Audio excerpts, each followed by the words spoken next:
Kadapa Amin peer దర్గా ఉర్సు మహోత్సవాలకు రావాల్సిందిగా ముఖ్యమంత్రి చంద్రబాబు నాయుడును ఆహ్వానించారు. సీఎం చంద్రబాబును కడప అమీన్ పీర్ దర్గా పీఠాధిపతి హజరత్ కేఎస్ఎస్ అరీఫుల్లా హుస్సేని కలిసి ఆహ్వానం అందించారు. జాతీయ స్థాయిలో పేరొందిన ఈ ఉర్సు మహోత్సవాలు వచ్చే నెల 5వ తేదీ నుంచి 10వ తేదీ వరకు జరుగుతున్నాయని, ఈ ఉర్సు మహోత్సవాలకు తప్పనిసరిగా హాజరు కావాలని ముఖ్యమంత్రిని కోరారు. ఉరుసు మహోత్సవ ఏర్పాట్లను ఏ విధంగా జరుగుతున్నాయని సీఎం వారిని అడిగి తెలుసుకున్నారు. ఉరుసు మహోత్సవాలకు సహకారం అందించాలని అధికారులను సీఎం ఆదేశించారు. ముఖ్యమంత్రిని కలిసిన వారిలో అమీన్ పీర్ దర్గా మేనేజర్ మొహమ్మద్ అలీ ఖాన్, బాకీ ఉల్లా ఖాన్ తదితరులున్నారు. కూటమి ప్రభుత్వం మున్సిపాలిటీలో త్రాగునీరు, పారిశుద్ధ్యం, డ్రైనేజీలు, రోడ్లకు అధిక ప్రాధాన్యం ఇస్తోందని పురపాలక శాఖ మంత్రి నారాయణ అన్నారు.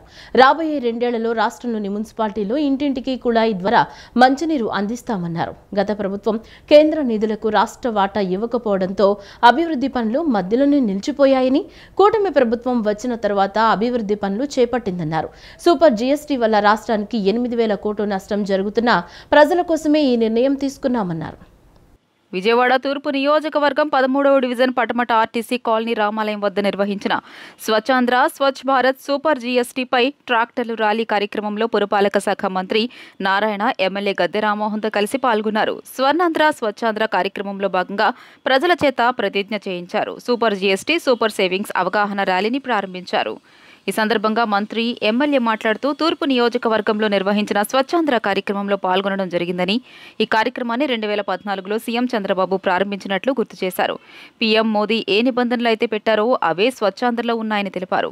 ప్రతి నెల 3వ శనివారం స్వచ్ఛాంధ్ర కార్యక్రమం ఉంటుందని, ప్రతి నెల ఒక థీమ్తో ముందుకు వెళ్తున్నామన్నారు. కాలుష్య నివారణ, సోలార్ గ్రీన్ ఎనర్జీ, సూర్యఘర్ వంటి వాటిపై అవగాహన కల్పించడం జరుగుతుందని వెల్లడించారు.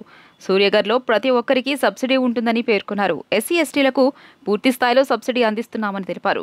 డ్రైనేజ్ వాటర్ను కాల్వలోకి మళ్లించే విధంగా చర్యలు తీసుకుంటామన్నారు. 2014-2019లో అనేక స్వచ్ఛాంధ్ర కార్యక్రమాలు చేపట్టామని, కానీ 2019-2024 మధ్య స్వచ్ఛాంధ్రను పక్కన పెట్టారని మండిపడ్డారు. మళ్లీ 2024లో కూటమి ప్రభుత్వం అధికారంలోకి వచ్చిన తర్వాత తిరిగి స్వచ్ఛాంధ్రను పట్టాలు ఎక్కించడం జరిగిందన్నారు. మున్సిపాలిటీల్లో లైట్స్, రోడ్డుపై దృష్టి పెట్టామని చెప్పారు. నిధుల కొరత ఉన్న మాట వాస్తవమని, గత ప్రభుత్వం చేసిన 10 లక్షల కోట్ల అప్పులు ఉన్నందున కొంత ఇబ్బంది ఉందన్నారు. అన్నింటినీ అధిగమిస్తూ ముందుకు వెళ్తున్నామని మంత్రి నారాయణ పేర్కొన్నారు. ఈ కార్యక్రమంలో మంత్రి నారాయణతో పాటు ఎమ్మెల్యే గద్దె రామ్మోహన్ రావు పాల్గొన్నారు. అయితే పెద్ద మున్సిపాలిటీస్ అయినటువంటి కార్పొరేషన్ విశాఖపట్నం, విజయవాడ, అదేవిధంగా గుంటూరు, నెల్లూరు వాటిలో అండర్ గ్రౌండ్ డ్రైనేజ్ చేయమని ముఖ్యమంత్రి గారు చెప్పారు. దాన్ని కూడా ఫండ్స్ కోసం కేంద్రంతో సంప్రదిస్తున్నాం. అయితే కొంత సమయం పడుతుంది. ఎందుకంటే గత ప్రభుత్వం చేసిన 10 లక్షల కోట్ల అప్పు తీర్చడానికే ప్రజలు కట్టే ట్యాక్స్ పోతున్నాయి. అందువల్ల దేనికైనా మ్యాచింగ్ ఫండ్ ఇవ్వాలి. అందుకని ఎంతో అనుభవం ఉన్న ముఖ్యమంత్రి గారు ఈరోజు ఎంతో అనుభవంతో వారు ఆర్థిక వ్యవస్థని గాడిలో పెట్టారు. ఇప్పుడిప్పుడే ట్రాక్లో పడుతుంది. అందువల్ల ప్రజలందరినీ ఒకటే కోరుకుంటున్నాను, కొద్దిగా ఓపిక పడితే రాబోయే 2-3 సంవత్సరాల్లో ఏదైతే మున్సిపాలిటీలో 2014-19లో ఎంతో వేగవంతంగా పరిగెత్తించామో ఆ విధంగా రాబోయే 2-3 సంవత్సరాల్లో ఈ మున్సిపల్ శాఖలో ప్రజలు ఏదైతే కోరుకున్నా అవన్నీ చేసి నిజమైన స్వచ్ఛ భారత్ని, స్వచ్ఛాంధ్రాన్ని సాధిస్తామని ప్రజలకు తెలియజేస్తాం. ఇంటింటికి ప్రచారం చేసే కార్యక్రమంలో ఈ రోజున 3వ శనివారంగా స్వచ్ఛ భారత్ గురించి, స్వచ్ఛ పర్యవేక్షణ గురించి కాలనీలు అవేర్నెస్ క్రియేట్ చేసే దానిలో 13వ డివిజన్లో, విజయవాడ తూర్పు నియోజకవర్గంలో 13వ డివిజన్లో ఈ ఆర్టీసీ కాలనీలో ఈ కార్యక్రమం ఏర్పాటు చేసుకోవడం జరిగింది. ఈ కాలనీకి ఒక ప్రత్యేకత ఉంది. ఎప్పుడు కూడా నారా చంద్రబాబు నాయుడు గారు అనౌన్స్ చేసిన ప్రతి కార్యక్రమాన్ని వీళ్ళు ఒక ప్రతిష్టాత్మకంగా తీసుకుని, ఒక చెట్లు పెంచినా, లేకపోతే రోడ్ల నిర్మాణం చేసుకున్నా, శ్రమదానం ద్వారా ఏమైనా భవన నిర్మాణం చేసుకున్నా అన్ని కార్యక్రమాలను ప్రతిష్టాత్మకంగా తీసుకుంటారు. అదేవిధంగా ఈ స్వచ్ఛ భారత్ అనే కార్యక్రమాన్ని ప్రతిష్టాత్మకంగా తీసుకుని కాలనీని శుభ్రంగా పరిచే దానిలో ఇవాళ మన మంత్రివర్యులు నారాయణ గారు ఇక్కడ ప్రత్యేకంగా విచ్చేసి రాష్ట్రం యొక్క ఉద్దేశం, కేంద్ర ప్రభుత్వ ఉద్దేశాలు ఎంతో సవివరంగా చెప్పడం జరిగింది. ప్రజలు అసహ్యించుకునేలా వైకాపా అసత్యాలు చెప్తోందని మంత్రి పార్థసారథి అన్నారు. ప్రపంచమంతా ఏపీ దిశగా చూస్తుంటే వైకాపా మాత్రం అసత్యాలు మాట్లాడుతోందని విమర్శించారు. నకిలీ మద్యంపై కూటమి ప్రభుత్వం కఠిన చర్యలు తీసుకుంటోందన్నారు. ఈ విషయంలో ఎవరిని వదిలిపెట్టేది లేదన్నారు. విజయవాడలోని ఎన్టీఆర్ జిల్లా కలెక్టర్ కార్యాలయంలో మంత్రి పార్థసారథి విలేకరుల సమావేశం నిర్వహించారు. సమావేశంలో ఆయన మాట్లాడుతూ గత ప్రభుత్వ నేతలు ప్రజల ప్రాణాలను పణంగా పెట్టి వేల కోట్ల రూపాయలు దోచుకున్నారని విమర్శించారు. చంద్రబాబు సమర్థ పాలన చూసి ఏపీకి పరిశ్రమలు వస్తున్నాయన్నారు. ప్రజల్లో వైషమ్యాలు రెచ్చగొట్టేలా వైకాపా నేతలు ప్రవర్తిస్తున్నారని, రాజకీయ లబ్ధి కోసం ప్రయత్నిస్తున్నారన్నారు. కల్తీ మద్యంపై వైకాపా నేతలు మాట్లాడడం హాస్యాస్పదంగా ఉందన్నారు. వైకాపా హయాంలో నాసిరకం మద్యం వల్ల ప్రజలు అనారోగ్యం పాలయ్యారన్నారు. నకిలీ మద్యాన్ని తమ ప్రభుత్వం ఉక్కుపాదంతో అణిచివేస్తుందన్నారు.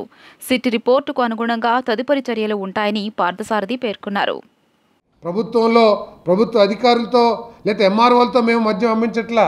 దీని ఓపెన్ యాక్షన్ ద్వారా మేము ఈ షాపులన్నిటి కూడా ప్రైవేటు వ్యాపారస్తులకు అప్పచెప్పాం. అంతేకాకుండా 10% బీసీలకు కూడా రిజర్వేషన్ చేసి ఇచ్చాం. దాంట్లో మన దగ్గర ఏదైతే మద్యం కొన్నారో ప్రభుత్వం నుంచి, ఆ మద్యానికి డిజిటల్ పేమెంట్స్ ద్వారానే చెల్లింపులు కూడా చేస్తున్నారని చెప్పేసి నేను ఈ సందర్భంగా తెలియజేస్తాను. అదేవిధంగా ఏదో 99 రూపాయల లిక్కర్ని ఆపేశారని చెప్తున్నారు. రమ్మంటున్నాను నేను.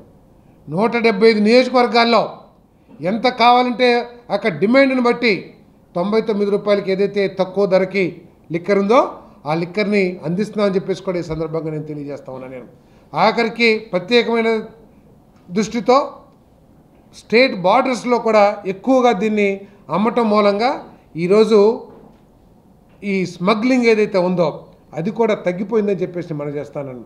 ఈ బార్డర్స్లో రెవెన్యూ కూడా బాగా పెరిగిందని చెప్పేసి కూడా నేను ఈ సందర్భంగా తెలియజేస్తా ఉన్నాను.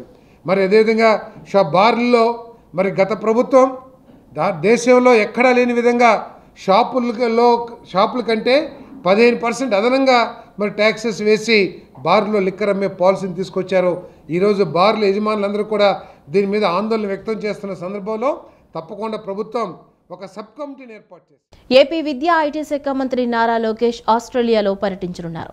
ఈ నెల 19 నుంచి 24 వరకు అంటే 6 రోజుల పాటు ఆస్ట్రేలియాలో లోకేష్ పర్యటిస్తారు. ఈ మేరకు మంత్రి ఆస్ట్రేలియా పర్యటన షెడ్యూల్ ఖరారైంది. ఇందులో భాగంగా ఆస్ట్రేలియా వర్సిటీల్లో అధునాతన బోధనా పద్ధతులపై అధ్యయనం చేయనున్నారు మంత్రి. సిఐఐ పార్ట్నర్షిప్ సమ్మిట్ విజయవంతంపై రోడ్ షోలకు మంత్రి లోకేష్ హాజరు కానున్నారు. స్వచ్ఛమైన గాలితో మనం ఆరోగ్యకరంగా జీవన ప్రయాణం కొనసాగించవచ్చని ఆరోగ్యాంధ్ర దిశగా అడుగులు వేస్తూ కాలుష్య కట్టడికి సమిష్టిగా కృషి చేద్దామని జిల్లా కలెక్టర్ డాక్టర్ జి లక్ష్మీషా, శాసనసభ్యులు కొలికిపూడి శ్రీనివాసరావు అన్నారు. వికసిత్ భారత్ స్వర్ణాంధ్ర అట్ 2047 సాకారానికి ముందడుగుగా ప్రతి ఒక్కరూ స్వచ్ఛ భారత్ స్వచ్ఛాంధ్రకు కృషి చేయాల్సిన అవసరం ఉందని చెప్పారు. మన దైనందిన జీవితంలో పర్యావరణ హిత మార్గాలను అనుసరించడం ద్వారా మన భావితరాలకు స్వచ్ఛమైన గాలిని అత్యంత విలువైన బహుమతిగా అందిద్దామని కలెక్టర్ పేర్కొన్నారు. అక్టోబర్ నెల 3వ శనివారం స్వర్ణాంధ్ర స్వచ్ఛాంధ్రలో భాగంగా తిరువూరు మండలం లక్ష్మీపురం గ్రామంలో జరిగిన ప్రత్యేక కార్యక్రమంలో జిల్లా కలెక్టర్ డాక్టర్ జి లక్ష్మీషా, శాసనసభ్యులు కొలికపూడి శ్రీనివాసరావు, స్థానిక ప్రజాప్రతినిధులు, అధికారులు, సిబ్బందితో కలిసి పాల్గొన్నారు. మొక్కలు నాటిన అనంతరం స్థానిక రైతులకు కిలో 10 రూపాయలకే వర్మి కంపోస్టును అందజేశారు. ప్రాంగణంలో ఏర్పాటు చేసిన అంగన్వాడీ, వైద్య ఆరోగ్య శాఖ, పీఎం సూర్యఘర్ స్టాళ్లను పరిశీలించారు. ఈ సందర్భంగా కలెక్టర్ లక్ష్మీషా మాట్లాడుతూ ప్రజా రవాణా వ్యవస్థను ఉపయోగించడం, విస్తృతంగా మొక్కలు నాటడం, సౌర విద్యుత్ వంటి పునరుత్పాదక ఇంధన వనరులను ఉపయోగించడం, పరిశ్రమల్లో కాలుష్యాన్ని తగ్గించే విధానాలను అనుసరించడం, పంట అవశేషాలని కాల్చకుండా నివారించడం వంటివి పాటించాలని పేర్కొన్నారు. రాష్ట్ర ప్రభుత్వ మార్గదర్శకాలకు అనుగుణంగా ప్రతి నెల 3వ శనివారం స్వర్ణాంధ్ర స్వచ్ఛాంధ్ర కార్యక్రమాలను నిర్వహిస్తున్నామని, ఇందులో భాగంగా ఈరోజు క్లీన్ ఎయిర్ ఇతివృత్తంతో కార్యక్రమాలు ఏర్పాటు చేసినట్టు వివరించారు. మన దైనందిన జీవితంలో పర్యావరణ హిత మార్గాలను అనుసరించడం ద్వారా మన భావితరాలకు స్వచ్ఛమైన గాలిని అత్యంత విలువైన బహుమతిగా అందిద్దామని కలెక్టర్ లక్ష్మీషా పేర్కొన్నారు. శాసనసభ్యులు కొలికపూడి శ్రీనివాసరావు మాట్లాడుతూ పర్యావరణ పరిరక్షణకు, మానవ ఆరోగ్యానికి రెండింటికి స్వచ్ఛమైన గాలి అత్యంత అవసరమని అన్నారు. కాలుష్యాన్ని కట్టడి చేయడంలో ప్రతి ఒక్కరూ భాగస్వాములు కావాల్సిన అవసరం ఉందన్నారు. గాలి కాలుష్యం వల్ల శ్వాసకోశ సమస్యలతో పాటు వివిధ అనారోగ్య సమస్యలు వస్తాయని పేర్కొన్నారు. పర్యావరణానికి హాని కలిగించే టపాసులు ఉపయోగించకుండా పర్యావరణ హితంగా దీపావళి పండుగను ఆనందోత్సాహాలతో జరుపుకుందామని, నిత్య జీవితంలో పర్యావరణ హిత విధానాలను అనుసరిద్దామని శాసనసభ్యులు పేర్కొన్నారు. బీజేపీ పార్టీకి ఒక మతాన్ని అంటకట్టడం కరెక్ట్ కాదని బీజేపీ రాష్ట్ర అధ్యక్షుడు పివిఎన్ మాధవ్ అన్నారు. సర్వధర్మ సమభావన, హైందవ ధర్మం నిత్య నూతనం అనేది బీజేపీ నినాదమని స్పష్టం చేశారు. లోక కళ్యాణార్థం అన్ని వర్గాల ప్రజల క్షేమం కోసం దేశవ్యాప్తంగా యాగాలు నిర్వహిస్తామని చెప్పారు. వివక్షకు గురవుతున్న సమాజంలో వారి గుర్తింపు, గౌరవాన్ని పెంచుతామని చెప్పారు. బీజేపీ రాష్ట్ర అధ్యక్షుడు పివిఎన్ మాధవ్ మీడియాతో మాట్లాడారు.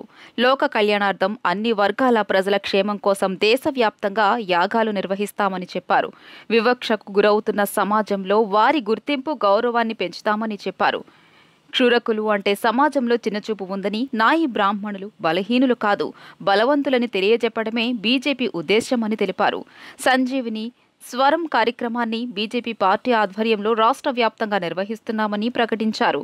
నాయి బ్రాహ్మణులకు నాదస్వరం, ధన్వంతరి, ఆయుర్వేదం రెండూ తెలుసు అని వ్యాఖ్యానించారు.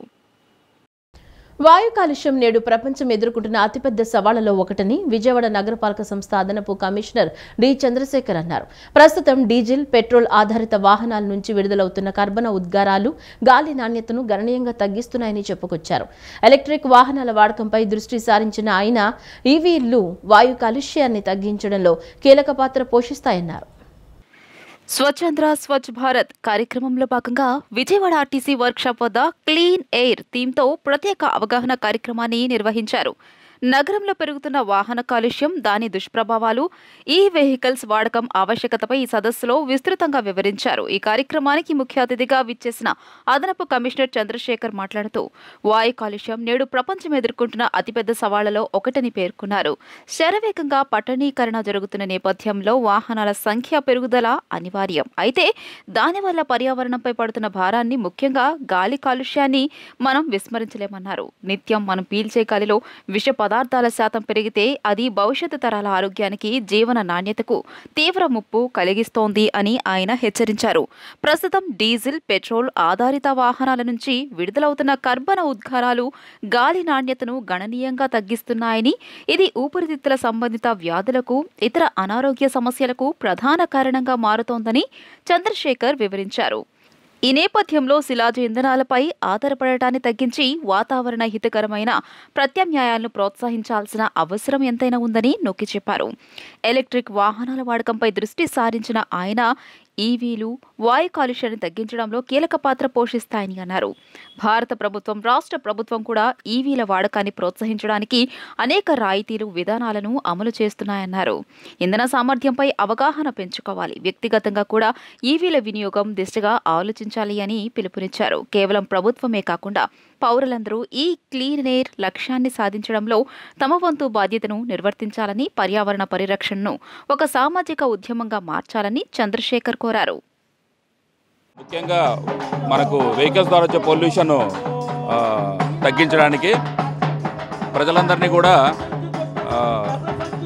వెహికల్ వాడకం తగ్గించాలని, మాస్ ట్రాన్స్పోర్ట్ వాడాలి. అంటే బస్సులు కానీ, తర్వాత ఏదైతే సింగిల్ యూజ్ కాకుండా మనం చిన్న డిస్టెన్స్ కూడా 2 వీలర్స్ వాడడము, కార్లు ఎక్కువగా వాడడం కూడా జరుగుతూ ఉంది. సో కార్ పూలింగ్ ఇలాంటివన్నీ చూడాలని చెప్పి, అలాగే మరి మొక్కలు నాటే కార్యక్రమాన్ని పెద్ద ఎత్తున చేపట్టి మన కార్పొరేషన్ వరకు సహకరించి మొక్కలు పెంచే కార్యక్రమంలో పాల్గొనాలని, అలాగే మనము ఏదైతే మెజర్స్ తీసుకుంటున్నామో ఎలక్ట్రిక్ బైక్స్ వాడడము, అలాగే సూర్యగారి పథకం కింద ప్రతి ఒక్కరు కూడా సోలార్ ప్యానల్స్ని ఏర్పాటు చేసుకొని మనకు ఈ కాలుష్యాన్ని తగ్గించడంలో ప్రజలందరూ కూడా తోడ్పడాలని కోరుకుంటూ ఈరోజు ఈ కార్యక్రమాన్ని గౌరవ కలెక్టర్ గారు, కమిషనర్ గారి ఆధ్వర్యంలో నిర్వహించడం జరుగుతుంది. పర్యావరణ పరిరక్షణ స్వచ్ఛంద్ర కార్యక్రమంలో భాగంగా విజయవాడలో కృష్ణా మిల్క్ యూనియన్ ఆధ్వర్యంలో భారీ సైకిల్ ర్యాలీ నిర్వహించారు. వన్ టౌన్లోని విజయ డైరీ నుంచి ప్రారంభమైన సైకిల్ ర్యాలీ ప్రధాన రహదారుల మీదుగా వీఎంసీ ప్రధాన కార్యాలయం వరకు కొనసాగింది.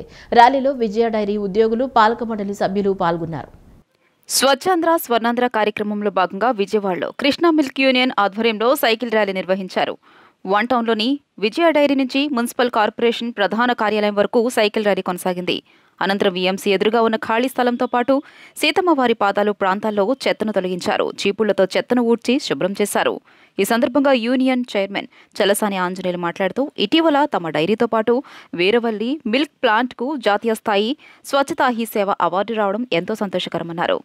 సీఎం చంద్రబాబు ఆలోచనలకు అనుగుణంగా శుభ్రత అనేది తమ ప్లాంట్కే పరిమితం కాకుండా తమ ప్రాంతాల్లో కూడా స్వచ్ఛంద్ర కార్యక్రమాల్లో భాగస్వాములు కావాలని ఉద్యోగులు, కృష్ణా మిల్క్ యూనియన్ పాలక మండలి నిర్ణయం తీసుకుందన్నారు. అందులో భాగంగానే బహిరంగ ప్రదేశాల్లో చెత్తను తొలగిస్తున్నట్లు ఆయన తెలియజేశారు. మనం చేసే పనుల్లో కూడా మార్పు రావాలనే ఉద్దేశంతో కాలుష్యాన్ని నివారించేందుకు సైకిల్ ర్యాలీని చేపట్టినట్లు ఆంజనేయులు వెల్లడించారు. వారానికి ఒకరోజు శనివారం నాడు మోటార్ సైకిల్ అలాగే కార్లు కాకుండా పబ్లిక్ ట్రాన్స్పోర్ట్ కానీ లేదా సైకిల్స్ ద్వారా కానీ మనం వారానికి ఒకరోజు ప్రయాణం చేయాలి, కాలుష్యాన్ని నివారించాలి. అలాగే పరిసరాల్లో ఉన్నటువంటి ప్రాంతం, మేము మొన్న వీరవల్లి చెందినటువంటి మా డైరీ రాష్ట్రంలో స్వచ్ఛతతో ప్రప్రథమ స్థానంలో వచ్చింది. అలాగే విజయవాడలో ఉన్నటువంటి డైరీ కూడా ఎంత పరిశుభ్రంగా మా ఉద్యోగస్తులు ప్రతి సెకను కూడా ఎంత శుభ్రంగా ఉంచుతారో, ఇంటిని ఎంత శుభ్రంగా ఉంచుతారో, కృష్ణా మిల్కీని చెందిన సంస్థలన్నింటినీ కూడా అంత పరిశుభ్రంగా ఉంచుతారు. ఈ ప్రాంతంలో మేము ఈ ప్రాంతానికి కూడా ఒక అవేర్నెస్ ప్రోగ్రాం చేయాలి, మేము కూడా భాగస్వాములు ఉండాలని చెప్పి మా ఉద్యోగస్తులు మేము కూడా అందరం కూడా అనుకుని వారానికి ఒకరోజు సైకిల్ ద్వారా ప్రయాణం చేయటం, పబ్లిక్ ట్రాన్స్పోర్ట్ ద్వారా ప్రయాణం చేయటం, ఉన్నటువంటి వ్యక్తిగతమైన వాహనాల యొక్క ప్రయాణాన్ని నివారించి ఆ రకంగా ప్రయాణం చేయడంలో భాగంగా సీతమ్మవారి పాదాల దాకా సైకిల్ దాకా వెళ్ళాలనుకుంటాం. ఆ ప్రాంతంలో ఉన్నటువంటి అపరిశుభ్రతను కూడా ఆ ప్రాంతంలో శుభ్రంగా మేమందరం కూడా కలిసి ఎస్సీ, ఎస్టీ, బీసీ, మైనార్టీ ప్రజలందరినీ ఏకం చేసి రాబోయే ఎన్నికల్లో బహుజనులకు రాజ్యాధికారం అనే నినాదంతో ముందుకు వెళుతున్నట్లు పార్టీ రాష్ట్ర కోఆర్డినేటర్ పరంజ్యోతి తెలిపారు.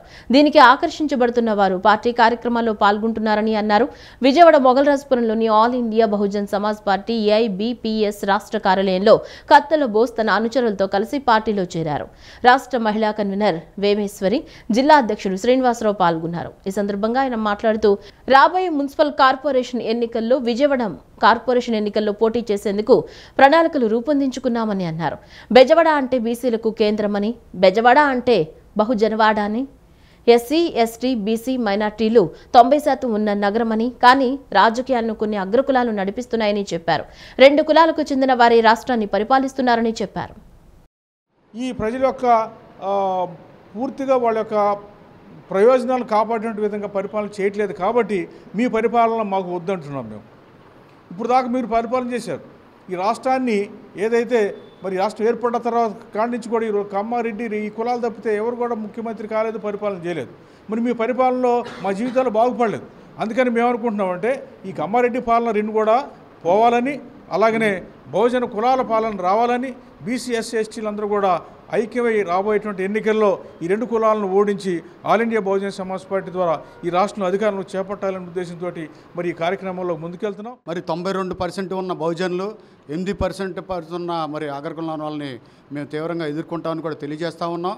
రాబోయే కాలంలో కార్పొరేషన్లు కానీ అసెంబ్లీ కానీ మేమంతా కూడా మరి ఉధృతంగా పార్టీని ముందుకు తీసుకెళ్ళి బహుజనులందరినీ ఏకం చేసి మరి అన్ని వర్గాలని కలుపుకు ముందు తీసుకెళ్తామని తెలియజేస్తూ ఈ రోజున మరి బీసీ ధన్వంతరి గారి జయంతి కార్యక్రమం మరి ఈ రోజున all India Bahujan Samaj party తరఫున మరి కార్యాలయంలో రాష్ట్ర కార్యాలయంలో తెలియజేస్తున్నాం. ఏ రంగంలో అయినా ఎవరైనా నిరంతరం మారిపోతున్న పరిజ్ఞానాన్ని, విషయాలను నేర్చుకుంటేనే సమాజంలో రాణించగలుగుతారని Vijayawada children's schools and tutorials association అధ్యక్షులు Baburao, future path English medium high school ఉపాధ్యాయులు మామిడి శ్రీనివాసరావు అన్నారు. Vijayawada children's schools and tutorials association ఓబా డివిజన్ 2025-26 ఉపాధ్యాయ శిక్షణ తరగతులు నగరంలోని సంఘం కార్యాలయంలో నిర్వహించారు.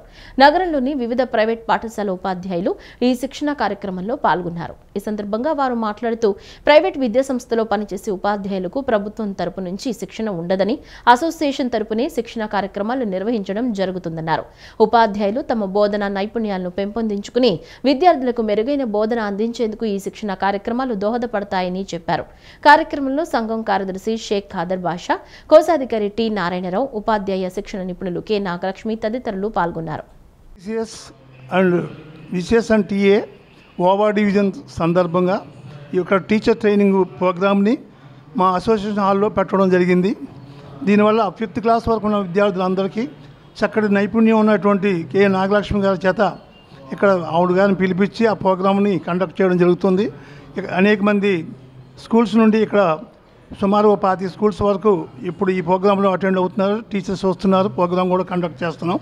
ఇది అందరికీ ఆదర్శవంతంగా ఉండాలని అనేక స్కూల్స్ వారు ఈ విషయంలో పాల్గొనడం వల్ల గొప్పగా ఇంకా ఇంప్రూవ్ చేయొచ్చని మరి ఈరోజు ఎంతోమంది టీచర్లు ఇక్కడ దాదాపుగా ఒక 40 పాఠశాలల నుంచి 200 మంది ఉపాధ్యాయులు ఈ రోజున ఇక్కడ శిక్షణా తరగతులకి హాజరవుతున్నారు. మరి శిక్షణా తరగతులను కూడా ఏదో సామాన్యమైనటువంటి వ్యక్తులతో కాకుండా మంచి రిసోర్స్ పర్సన్స్ని తీసుకొచ్చి వారితోనే మనం శిక్షణ ఇప్పిస్తున్నాం. ట్రైనింగ్ ఇప్పించి టీచర్స్ని అప్డేట్ చేసి మరి పిల్లలకి మరింత మంచి విద్యను అందించడానికి మా అసోసియేషన్ కూడా మేము ఎంతో కృషి చేస్తున్నామని మీ అందరికీ ఈ సందర్భంగా తెలియజేస్తూ మరొకసారి ఈ కార్యక్రమంలో పాల్గొంటున్నటువంటి ఉపాధ్యాయులందరికీ కూడా నా యొక్క శుభాకాంక్షలు తెలియజేస్తాను. ఆంధ్రప్రదేశ్ ప్రభుత్వం ప్రతిష్టాత్మకంగా చేపట్టిన 5 కోట్ల మొక్కలు నాటి పెంచే కార్యక్రమంలో ప్రతి ఒక్కరూ భాగస్వాములు కావాలని అడవుల పెంపకం సలహాదారు కోమెర అంకారావు పిలుపునిచ్చారు. ప్రతి ఒక్కరూ దీక్షగా పర్యావరణ ఉద్యమాన్ని ముందుకు తీసుకువెళ్లినట్లయితే భవిష్యత్ తరానికి వెలుగునిచ్చిన వారమవుతామని అన్నారు. చిట్టినగర్ కేఎల్ రావు నగర్లోని రాకేష్ పబ్లిక్ స్కూల్లో వన్ ఎర్త్ వన్ లైఫ్ సంస్థ ఆధ్వర్యంలో విద్యార్థులకు పర్యావరణ పరిరక్షణపై అవగాహన కార్యక్రమం నిర్వహించారు. ఈ కార్యక్రమానికి అడవుల పెంపకం సలహాదారు కోమెర అంకారావు ముఖ్య అతిథిగా హాజరయ్యారు. ఈ సందర్భంగా మాట్లాడుతూ ఆంధ్రప్రదేశ్ ప్రభుత్వం ప్రతిష్టాత్మకంగా చేపట్టిన 5 కోట్ల మొక్కలు నాటి పెంచే కార్యక్రమంలో ప్రతి ఒక్కరూ భాగస్వాములు కావాలని పిలుపునిచ్చారు. ఇది ఏ ఒక్కరితో సాధ్యమయ్యేదే కాదని ప్రతి ఒక్కరూ దీక్షగా పర్యావరణ ఉద్యమాన్ని ముందుకు తీసుకెళ్లినట్లయితే భవిష్యత్ తరానికి వెలుగునిచ్చిన వారమవుతామని అన్నారు. రాష్ట్ర ప్రభుత్వం 2047 నాటికి 50% గ్రీన్ కవర్తో రాష్ట్రాన్ని, దేశాన్ని ఆకుపచ్చని సరికొత్త హరిత ప్రపంచానికి స్వాగతం పలకాలని ఒక బలమైన సంకల్పంతో ఉందని, ఈ సంకల్పంలో మనమందరం సైనికుల్లా పనిచేయాలన్నారు. ప్రాంత భేదం లేకుండా కుల మతాలకు అతీతంగా అందరం మొక్కలను నాటి పెంచాలని కోరారు. మొక్కలను నాటి పెంచడమే కాకుండా సీడ్ బాల్స్ను కూడా చల్లాలని, కృష్ణానది పక్కన కొండలపైన, దుర్గమ్మ టెంపుల్ పైన వంటి ప్రాంతాల్లో సామాజిక విలువ పెంచడానికి కృషి చేయాలని సూచించారు. రాష్ట్ర ప్రభుత్వం చేపట్టిన కార్యక్రమాలలో భాగస్వాములం కావడమే కాకుండా మన వీధుల్లో, పాఠశాలల్లో, సమాజంలో ఎదుటివారిని కూడా ప్రభావితం చేయాలని చెప్పారు. విద్యార్థులకు పర్యావరణాన్ని ఎలా పరిరక్షించుకోవాలి, అడవుల పెంపకాన్ని తేలికైన పద్ధతిలో ఎలా చేయాలనే దానిపై అవగాహన కల్పిస్తున్నట్లు తెలిపారు. పర్యావరణాన్ని ఎలా పరిరక్షించుకోవాలి, అలాగే వనాలు అభివృద్ధి, ఎఫారెస్టేషన్గా నేను ఆంధ్రప్రదేశ్ రాష్ట్రానికి గౌరవ సలహాదారుడిగా సీఎం గారు, డిప్యూటీ సీఎం గారు నియమించారు. కాబట్టి దానిలో భాగంగా పిల్లలకు కూడా మన ఎఫారెస్టేషన్, వనాలు అభివృద్ధి, సామాజిక అడవుల పెంపకం, దీన్ని ఎలా తేలికైన పద్ధతిలో మనం పెంచాలి. అలా అంటే ఇప్పుడు మిద్దె తోటలు ఉన్నాయి, మిద్దె తోటలు కూడా సామాజిక అడవుల కింద వస్తూ ఉంటాయి. ఇక్కడ వన్ ఎర్త్ వన్ లైఫ్ వాళ్ళు విజయవాడ పట్టణంలో చాలా మిద్దె తోటలకు వాళ్ళు అడ్మిన్గా ఉంటూ కనీసం ఒక 500 మంది మహిళలు ఏమైతే ఉన్నారో ఈ రకరకాల మొక్కల్ని పరిరక్షిస్తూ వాటి ద్వారానే ఆహారాన్ని సమకూర్చుకుంటూ పర్యావరణాన్ని కాపాడుతున్నారు, వారు కూడా కాపాడుకుంటున్నారు. దీన్ని ప్రతి ఒక్కరూ ఒక ఆదర్శంగా తీసుకొని, అంటే ఇప్పుడు మేము చెప్తున్న పిల్లలు వీళ్ళ తల్లిదండ్రులకి చెప్పాలి, వాళ్ళు ఇరువురికి చెప్పాలి. ఈ విధంగా అందరూ కూడా ఈ పర్యావరణ 5 కోట్ల మొక్కల పరిరక్షణ నాటి ఉద్యమంలో భాగస్వాములయ్యి మన యొక్క విజయవాడ నగరాన్ని, అలాగే మన యొక్క ఆంధ్ర ప్రాంతాన్ని పరిరక్షణ చేస్తూ అభివృద్ధి వనాలతో చేసుకుంటామని చెప్పి. అనంతరం రాకేష్ పబ్లిక్ స్కూల్ ఎండి ఎన్వి రావు మాట్లాడుతూ కోమెర అంకారావు విద్యార్థులలో స్ఫూర్తిని నింపడానికి ఇక్కడికి వచ్చారని ఆయనకు ప్రత్యేక అభినందనలు తెలియజేశారు. భవిష్యత్తులో ఈ 5 కోట్ల మొక్కలు పెంచే కార్యక్రమంలో రాకేష్ పబ్లిక్ స్కూల్ కూడా తన వంతు కృషి చేస్తుందని హామీ ఇచ్చారు. అనంతరం one earth one life founder Leela Kumari మాట్లాడారు. అంటే నేటి బాలల్లో కనుక మన పర్యావరణం గురించి కానీ, ప్లాంటేషన్ గురించి కానీ, ఫారెస్ట్లను ఎలా ప్రొటెక్ట్ చేసుకోవాలి, వాళ్ళని అభివృద్ధి చేసుకోవాలనే దాని కింద మన కనుక చేసే రాబోయే తరం వారిదే. కాబట్టి వాళ్ళు ఇంకా దాన్ని ముందుకు తీసుకెళ్ళడానికి ఉత్సాహంగా చూపిస్తారు. కాబట్టి వాళ్ళలో సంకల్పం కలిగించడానికి వాళ్ళు మేమందరం కూడా కృషి చేస్తున్న సందర్భంగా ఈరోజు ఇక్కడ రాకేష్ పబ్లిక్ స్కూల్లో ఈ కార్యక్రమానికి ఇచ్చేస్తున్న వాళ్ళందరూ కూడా ధన్యవాదాలు చేస్తూ, భవిష్యత్తులో ఈ 5 కోట్ల మొక్కలు పెంచడంలో రాకేష్ పబ్లిక్ స్కూల్ కూడా తన వంతుకు కృషి చేస్తుందని చెప్పేసి సందర్భంగానే మొక్కల పెంపకం మీద దృష్టి సారించారు. అలాగే మన ఇంటి చుట్టుపక్కల ఉండే ఔషధ మొక్కలు అనేవి ఎందుకు ఉపయోగపడతాయి అని తెలియకుండా మనం పీకి పడేస్తూ ఉంటాము. అలాంటి వాటి గురించి కూడా భవిష్యత్ తరాలకు తెలియజేయాలి అనే ఉద్దేశంతో మన అంకారావు గారు ఇలాంటి వాటి నుంచి మనం చాలా నేర్చుకోవాలి అన్న ఉద్దేశంతో ఇలాంటి అవేర్నెస్ ప్రోగ్రామ్స్ పెడుతూ ఉంటాము. దీనివల్ల భవిష్యత్ తరాల్లో మనం చేసే పనిలో కొంతమంది విద్యార్థుల్లో ఆ బీజం పడి 10 మందికి ఆదర్శప్రాయంగా నిలుస్తారు అనే ఉద్దేశంతో ఇలాంటి కార్యక్రమాలు కొనసాగించాలని భవిష్యత్తు. ఈ వార్తలు ఇంతటితో సమాప్తం. నమస్కారం.